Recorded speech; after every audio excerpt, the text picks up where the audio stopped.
All right, everybody. We all know that I love to make beach tumblers, maybe because I dream of the beach a lot. But in reality, I live in Wisconsin, so we have freshwater lakes and ponds. So I suppose that it's time that I try to make one of those. So, thanks for joining me, and let's get to it. Welcome, everybody. This is Jess from Fourth and Birch, and today for our tumbler, we are going to do kind of a pond, a freshwater look to it.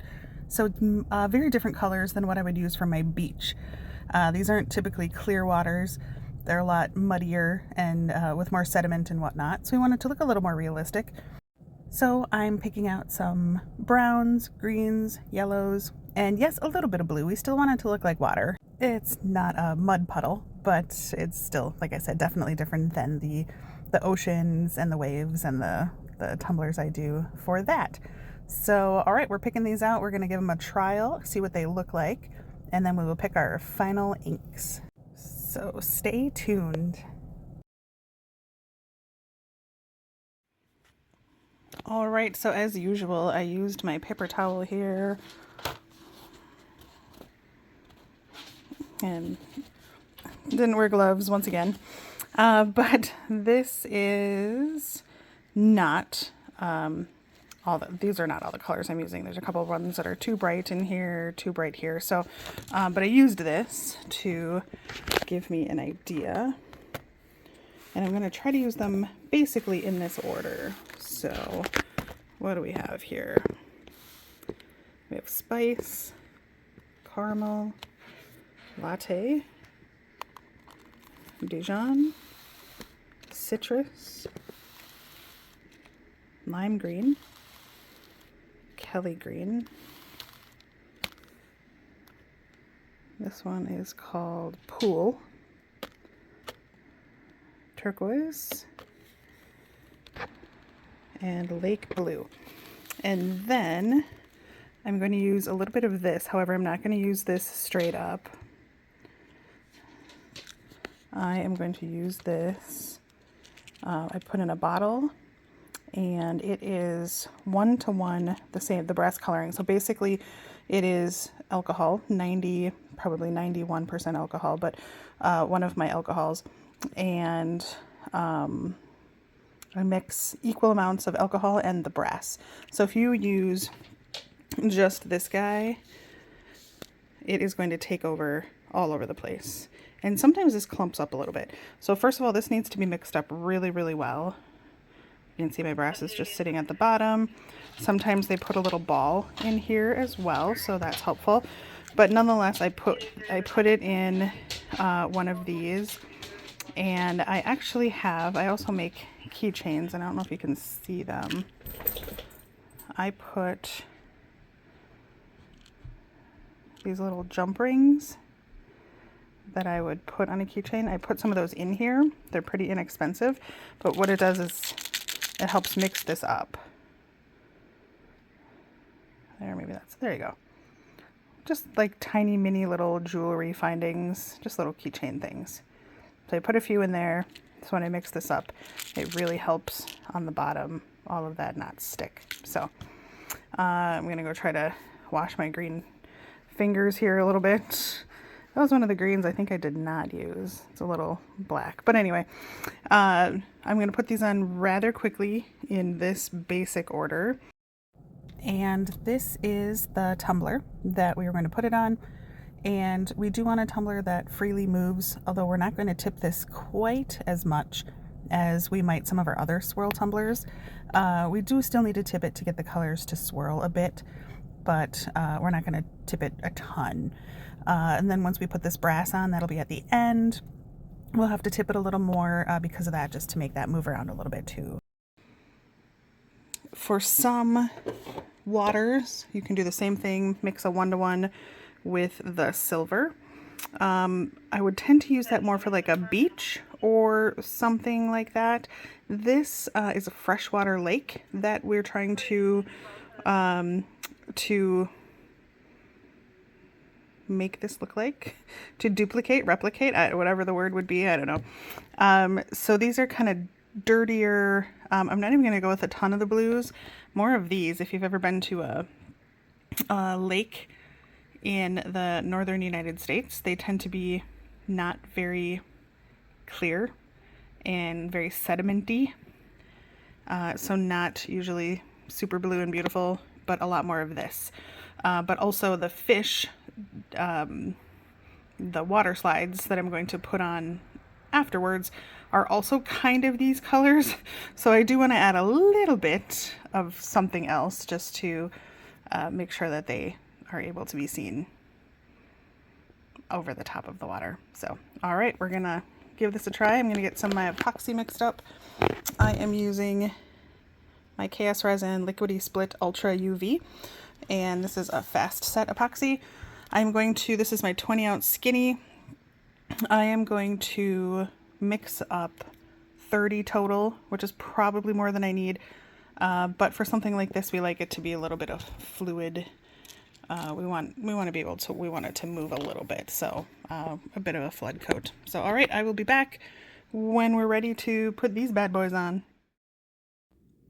All right, so I'm pouring the KS resin, and it is equal parts by volume, not by weight. So we're not weighing this. I'm just using a medicine cup to measure 15 of part A and 15 of part B.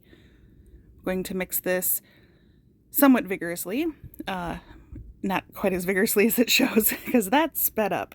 But we're gonna stir that up for about 5 minutes. I'm gonna put this on the cup, add a little bit of heat to it just to pop some of the bubbles. And we are gonna get started. I'm gonna start at the bottom with some of my colors, kind of in that counterclockwise motion, with some of the yellows and some of the browns first.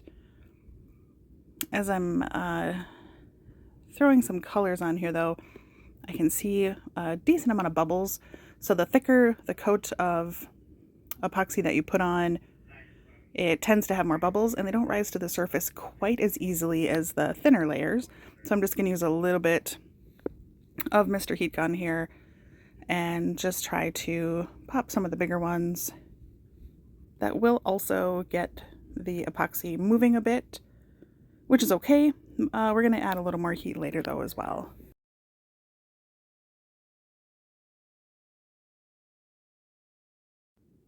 All right, so let's get back to putting some colors on here. Again, I'm going to put the majority of the browns and the yellows on the bottom, majority of the greens in the middle, and the majority of the blues towards the top of the cup. However, I am going to mix in, there are going to be a few drops of brown on the top and a few of blue towards the bottom. So we do want it to mix and swirl and mingle.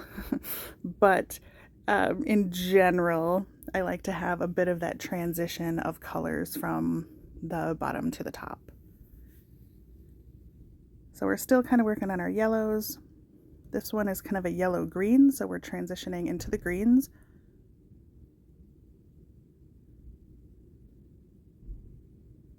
It is okay if you put a drop of color on top of a different color drop.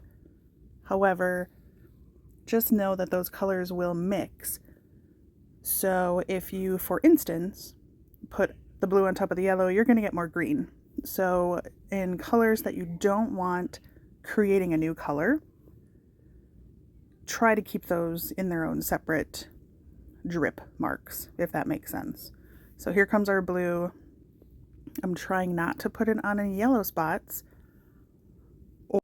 or that would cancel out a blue and a yellow and I would just get more green. So keep things like that in mind. You don't want any one color taking over the entire tumbler if that wasn't your plan to begin with. So we're going to keep these somewhat separate.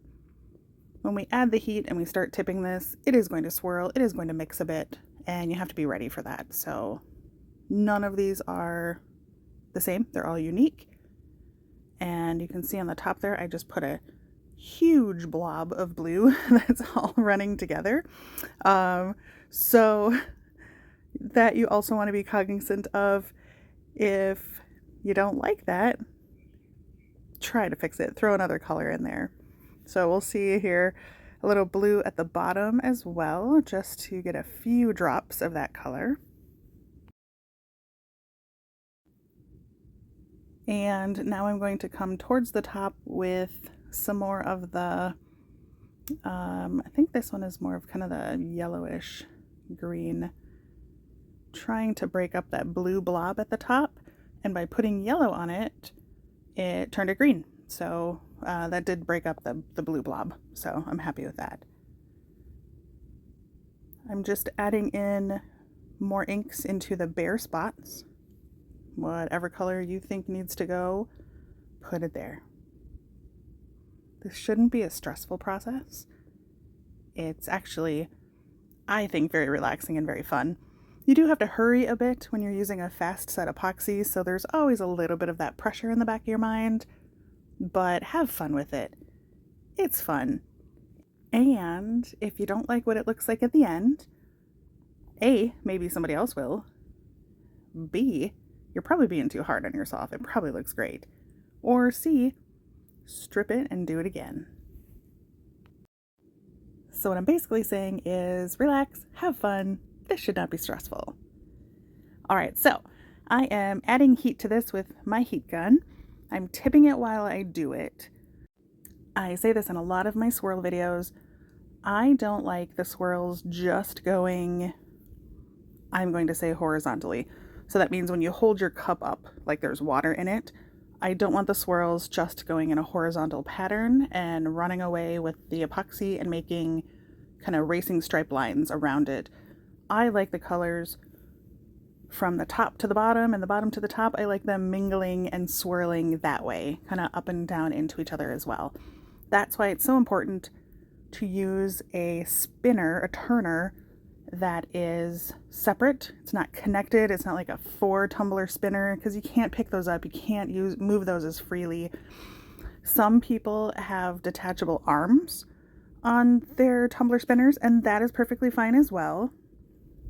Kind of looking at that blue again that I'm not super happy with, but we'll talk about that in a minute. You can use the turners with the detachable arm.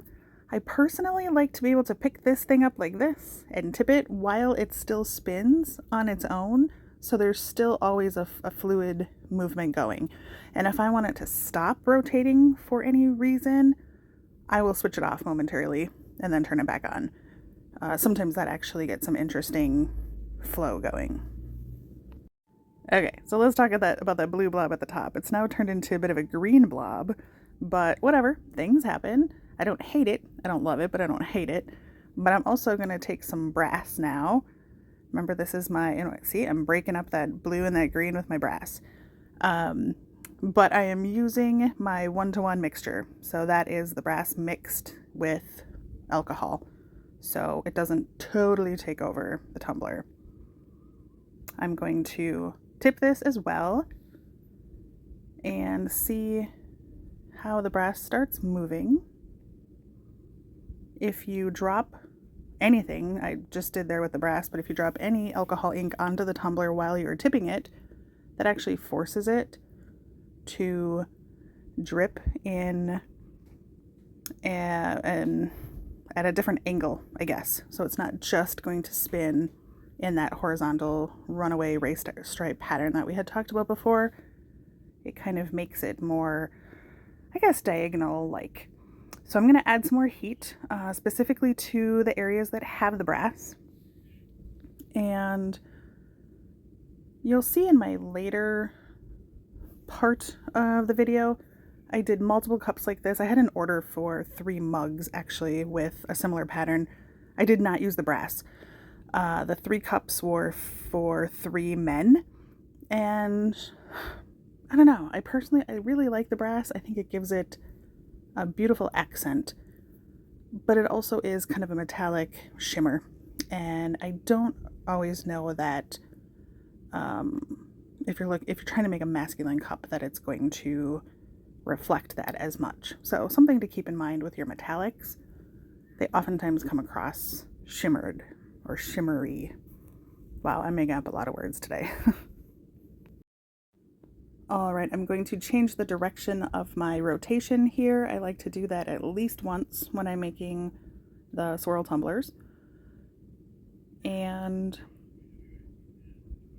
I am going to grab a torch and just quick give it a little flash of flame to get any of the air bubbles. When you start really moving the epoxy around and dropping inks on it, plus it was a flood coat to begin with, you kind of make some bubbles.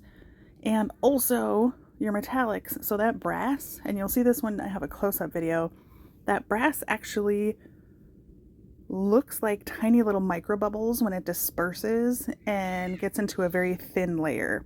So you'll see that.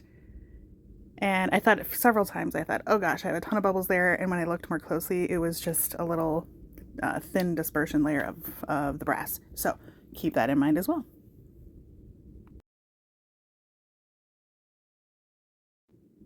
All right, so I'm going to babysit this a little longer, still tip a little bit, use my torch to pop any specific bubbles or problem areas that I might see. But just kind of watch it turn, see as the resin should be flattening out if there are any areas of concern. That was an area that the brass was accumulating in a bit, so I just wanted to heat that up a little bit more than the whole cup, just to let that start to move a little bit more than it was.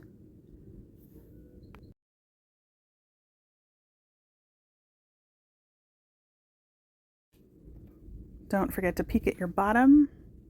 My bottom looks good.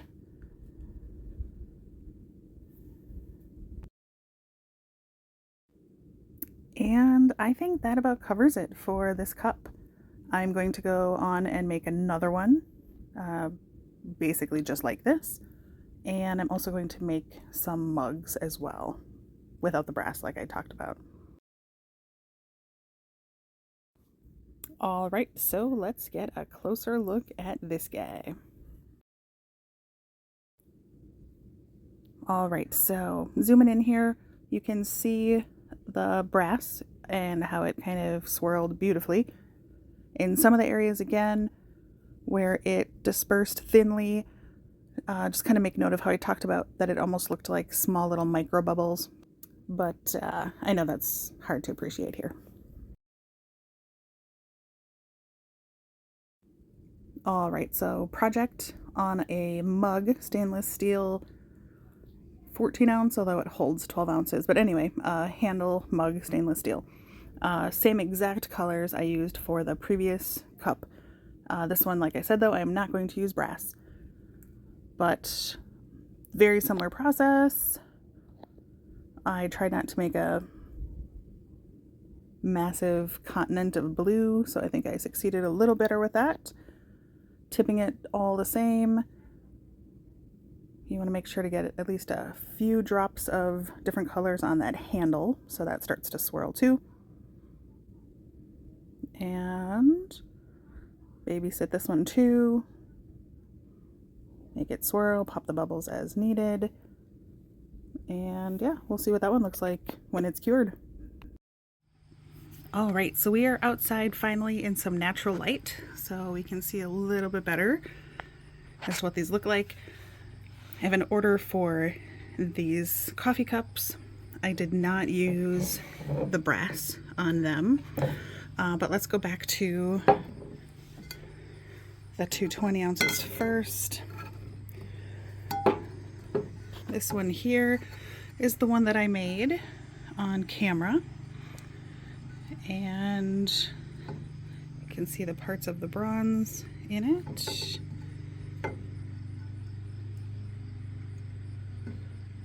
Some of the bronze blended in a little better. More bronze. Got some nice blues through here. If I can focus my camera. It's a little better.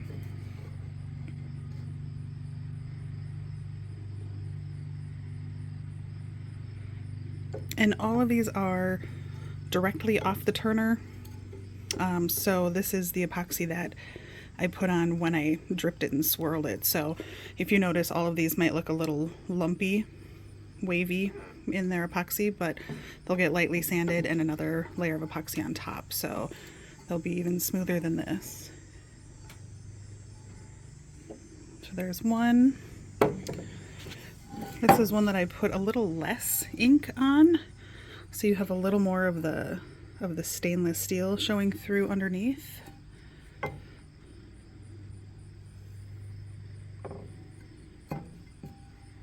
I still did the brass on this one.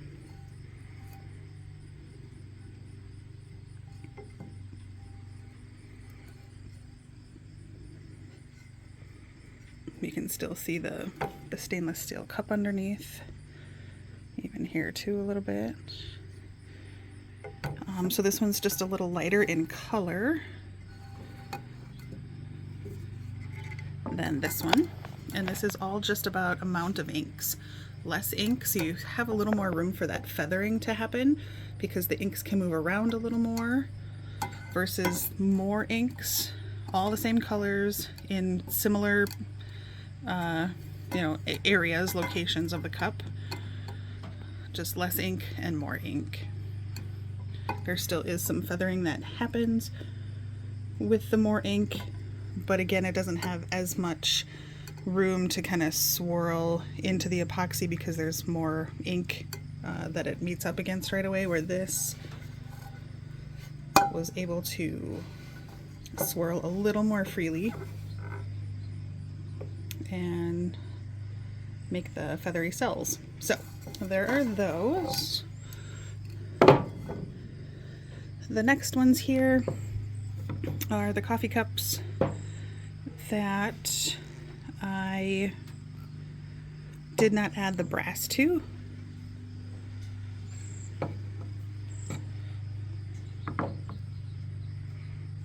But same colors and same color scheme.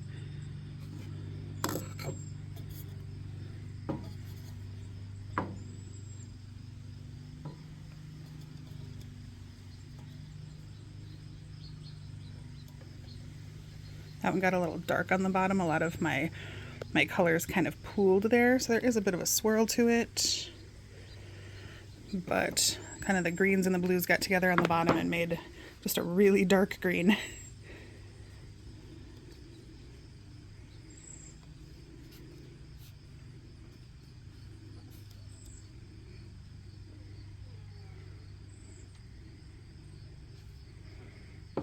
So there you have it.